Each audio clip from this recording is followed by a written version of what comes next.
الحمد لله الحمد لله الذي جعل القرآن لنا إماما ونورا وهدى ورحمة. أشهد أن لا إله إلا الله وحده لا شريك له، وأشهد أن محمدا عبده ورسوله لا نبي بعده.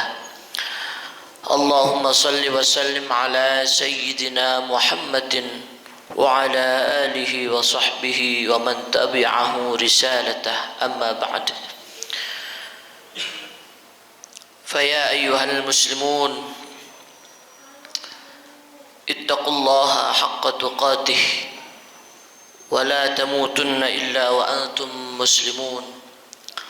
فقد قال الله تعالى في كتابه الكريم: أعوذ بالله من الشيطان الرجيم، بسم الله الرحمن الرحيم، إنما المؤمنون إخوة فأصلحوا بين أخويكم واتقوا الله لعلكم ترحمون. صدق الله العظيم.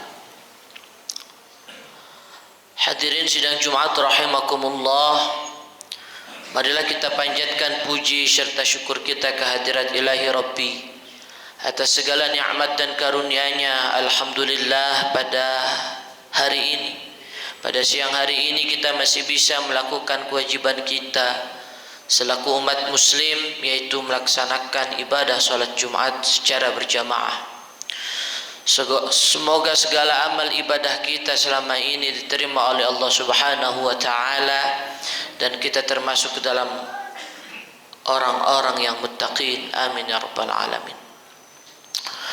Salawat teriring salam tak lupa marilah kita sampaikan kepada junjungan kita Nabi besar Muhammad sallallahu alaihi wasallam. Qad akhrajan nasa minadh dhulumati ila nur. Semoga kelak di yaumil qiyamah kita termasuk ke dalam umatnya yang mendapatkan syafaatul uzma. Amin amin ya rabbal alamin. Hadirin sidang Jumat rahimakumullah, tak lupa khatib berwasiat, khususnya bagi diri khatib pribadi dan umumnya untuk kita semuanya. Marilah kita tingkatkan keimanan dan ketakwaan kita kepada Allah Subhanahu wa taala. Takwa dalam arti yang sebenar-benarnya imtithalul awamirillah wa jtinabun nawahi, menjalankan apa yang telah Allah perintahkan kepada kita dan menjauhi larangan-larangan yang Allah larang kepada kita. Semoga kita semuanya termasuk ke dalam umat manusia yang muttaqin, yang bertakwa kepada Allah Subhanahu wa taala. Hadirin sidang Jumat rahimakumullah, pada Jumat kali ini kita masih memasuki bulan Muharram, di mana bulan Muharram ini diidentikan dengan hijrah. Maka khatib mengajak kepada diri khatib pribadi dan umumnya kepada kita semuanya, di momentum hijriah ini marilah kita berhijrah dari buta aksara Al-Quran. Mengapa demikian? Karena data menunjukkan pada tahun 2023 Institut Ilmu Al-Quran mengadakan sebuah riset yang menghasilkan bahwasanya 72% daripada umat muslim yang ada di Indonesia itu tidak bisa membaca Al-Quran, bahkan tidak tahu huruf-huruf yang ada di dalam Al-Quran. Ini sebuah fenomena yang sangat tidak baik untuk kita, yang dimana Indonesia ini adalah umat muslim terbesar kedua di dunia pada saat ini.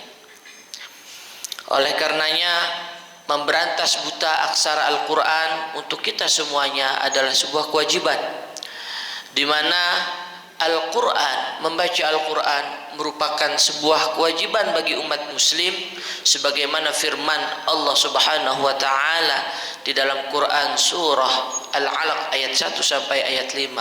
A'udzu billahi minasyaitonir rajim. Bismillahirrahmanirrahim.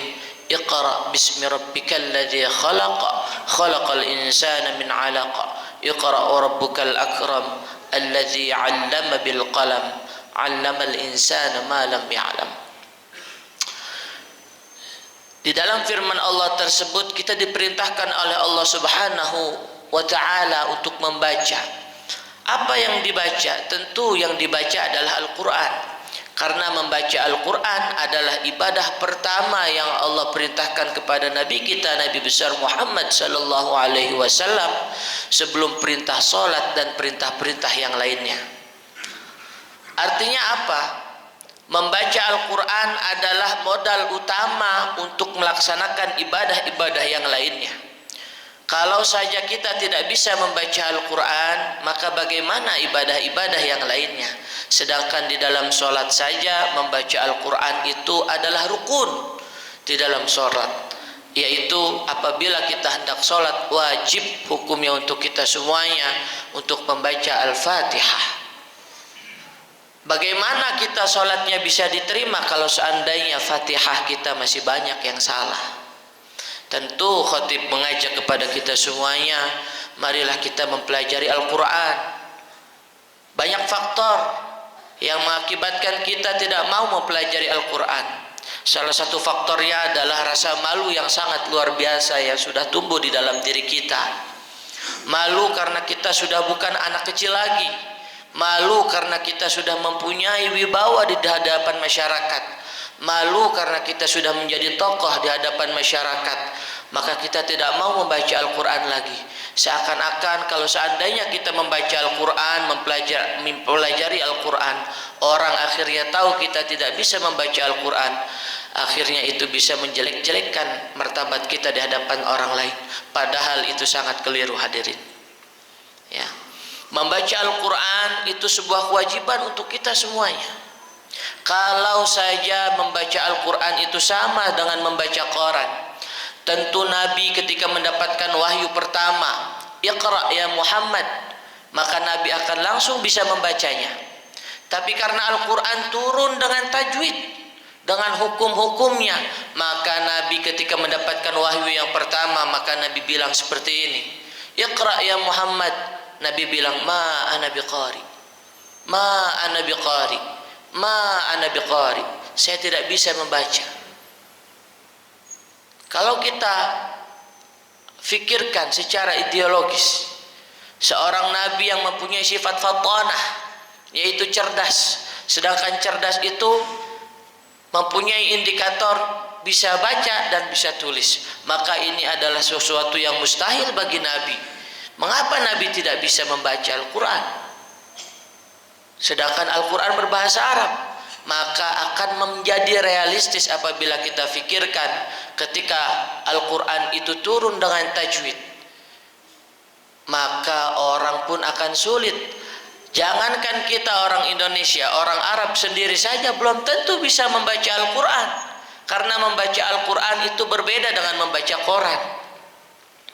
Ada yang namanya ahkamul huruf, ada yang namanya mad wal qasr, ada panjang pendeknya, ada ikhfa, ada gunnah, dan ada yang lain-lainnya.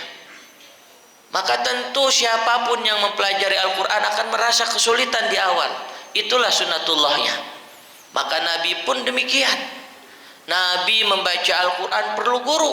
Siapa gurunya? Yaitu malaikat Jibril alaihi salam.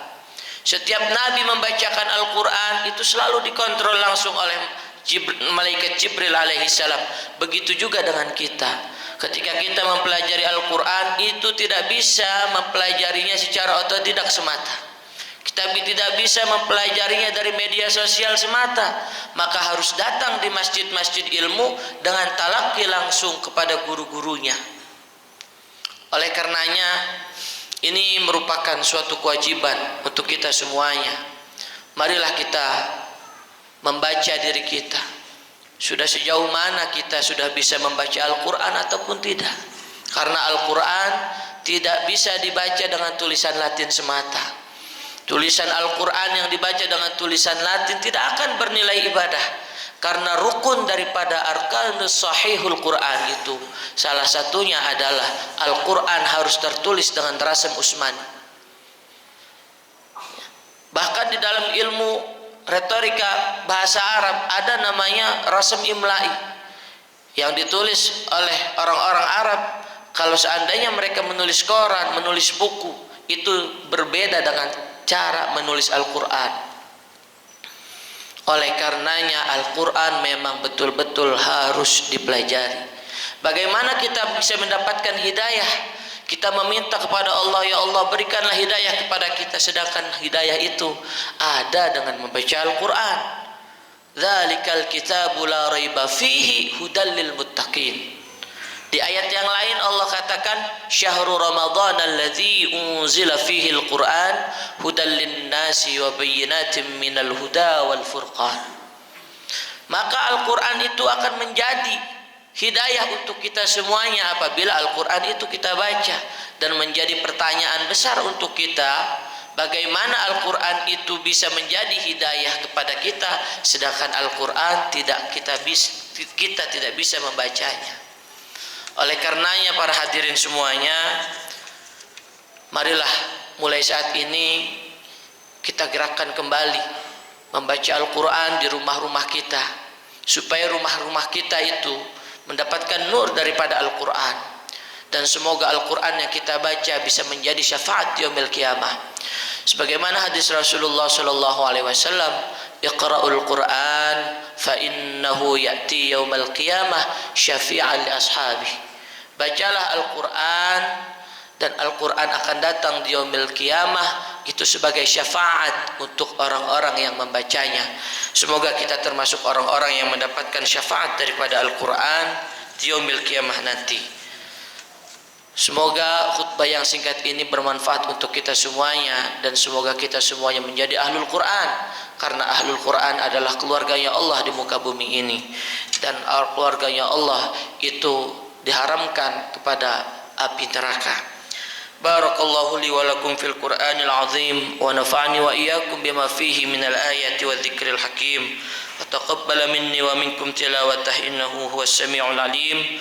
Wa astaghfirullahal azim li wa lakum wa lisairil muslimina wal muslimat innahu huwal ghafurur rahim.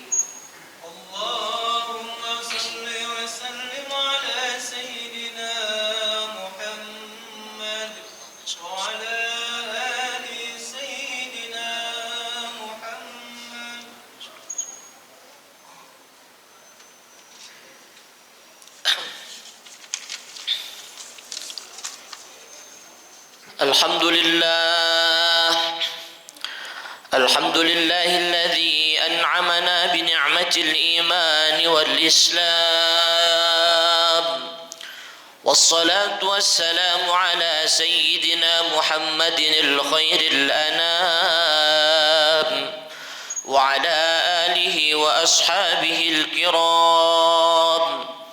أشهد أن لا إله إلا الله الملك القدوس السلام، وأشهد أن سيدنا وحبيبنا محمدا عبده ورسوله صاحب الشرف والاخترام. أما بعد، فيا أيها الناس أوصيكم ونفسي بتقوى الله فقد فاز المتقون. فقال الله تعالى: إن الله وملائكته يصلون على النبي يا أيها الذين آمنوا صلوا عليه وسلموا تسليما.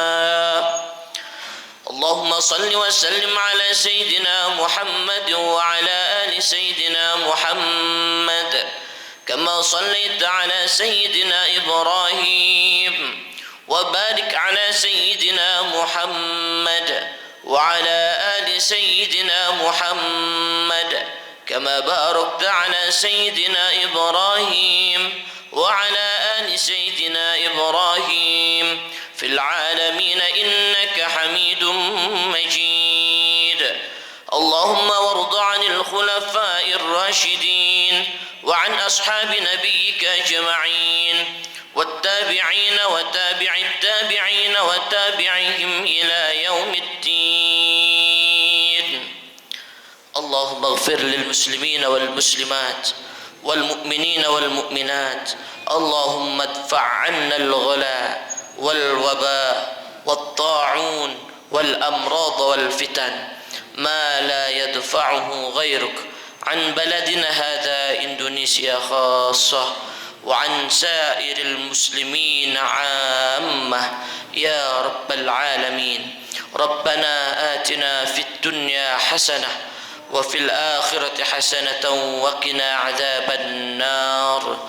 عباد الله، إن الله يأمر بالعدل والإحسان وينهى عن الفحشاء والمنكر والبغي يعظكم لعلكم تذكرون. فاذكروا الله العظيم يذكركم واشكروه على نعمه يزدكم ولذكر الله أكبر.